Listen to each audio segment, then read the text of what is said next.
বাঙালি খানায় সবাইকে স্বাগত জানাই।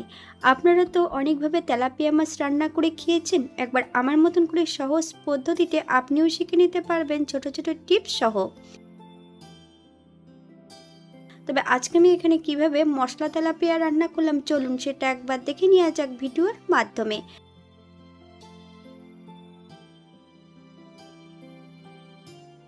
আশা করছি আজকের ভিডিওটি ভালো লাগবে। সকল বন্ধুদের কাছে অনুরোধ করছি সম্পূর্ণ ভিডিওটি দেখার।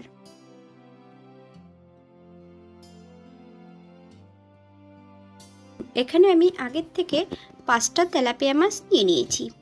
মাছগুলোকে কেটে ধুয়ে পরিষ্কার করে রেখেছি।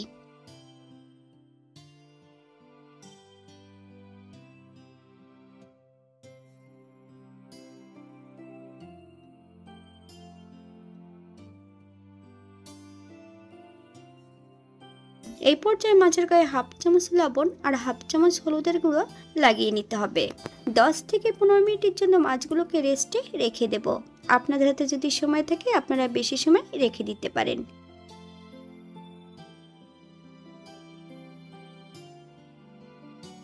এই পর্যায়ে একটা মশলা তৈরি করে নেব। এখানে আমি আগের থেকে গোটা মশলা নিয়ে নিয়েছি। জিরে, ধনে, মৌরি, দারচিনি, এলাচ, লং, বেশ কিছুটা শুকনো লঙ্কা।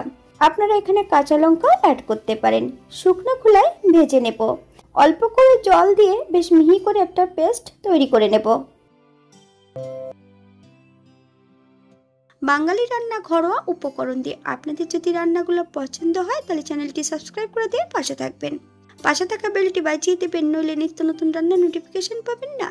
আমার এই চ্যানেলে আমিষ, নিরামিষ এবং বিভিন্ন ধরনের মাছের রেসিপি দেওয়া আছে। আপনাদের যদি পছন্দ হয় তাহলে চ্যানেলটি ঘুরে একবার দেখে নেবেন।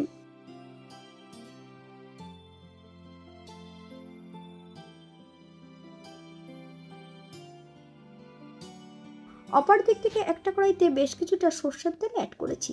তেল গরম হওয়া পর্যন্ত অপেক্ষা করতে হবে।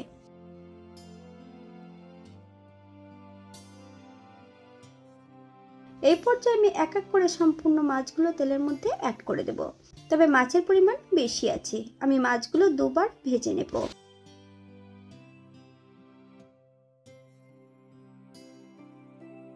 মাছগুলোকে উল্টিয়ে পাল্টিয়ে বেশ ভালো করে ভেজে নিতে হবে। তবে আপনারা আপনাদের পছন্দ মতন মাছগুলো ভেজে নিতে পারেন।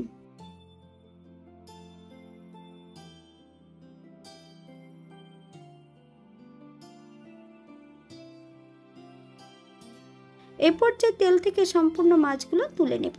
দ্বিতীয়বার আমি একই পদ্ধতিতে মাছগুলো ভেজে নেব।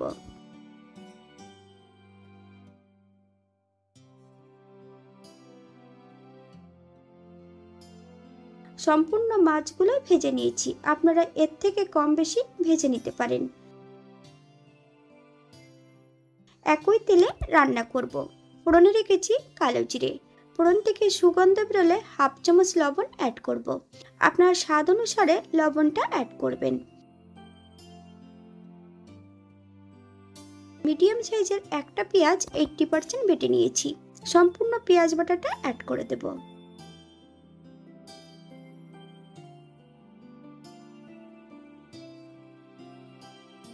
চার থেকে 5 কোয়া রসুন।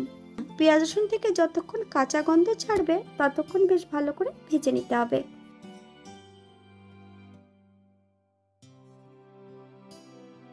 অপর দিক থেকে আমি আগের থেকে বেশ কিছুটা মশলা বেটে রেখেছিলাম। আদা, জিরে, ধনে, শুকনো লঙ্কা, দারচিনি, এলাচ, লং। সম্পূর্ণ মশলাটা অ্যাড করে দেব। হাফ চামচ হলুদের গুঁড়ো, হাফ চামচ কাশ্মীরি লঙ্কার গুঁড়ো। মশলাটা বেশ ভালো করে ভেজে নিতে হবে। 4-5টা কাঁচা লঙ্কা ফালি দিয়ে অ্যাড করেছি। আপনারা যদি পছন্দ করেন তাহলে পরিমাণে বাড়িয়ে দিতে পারেন। মশলা কষানোর জন্য সামান্য একটু জল অ্যাড করব।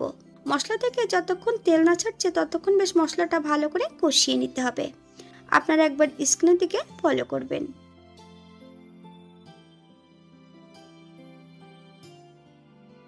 এই পর্যায়ে ভেজে রাখা সম্পূর্ণ মাছগুলো অ্যাড করে দেব।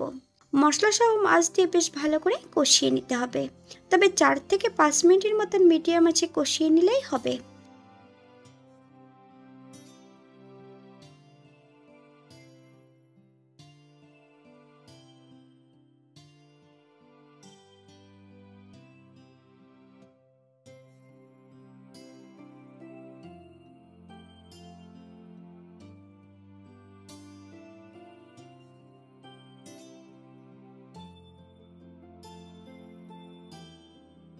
গ্রেভির জন্য এখানে আমি 1 কাপ জল অ্যাড করব।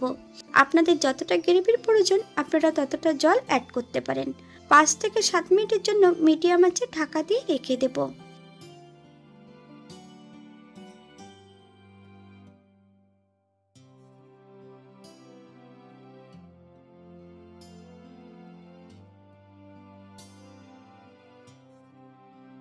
সাত মিনিট পর এই পর্যায়ে একবার চেক করে নিতে হবে যে লবণটা পারফেক্ট আছে কিনা।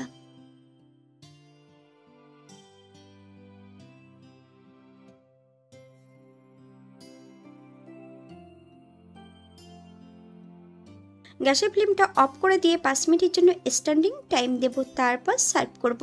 আপনারা যদি ধনেপাতা কুচি বা অন্যান্য মশলা যদি পছন্দ করেন তাহলে অ্যাড করতে পারেন।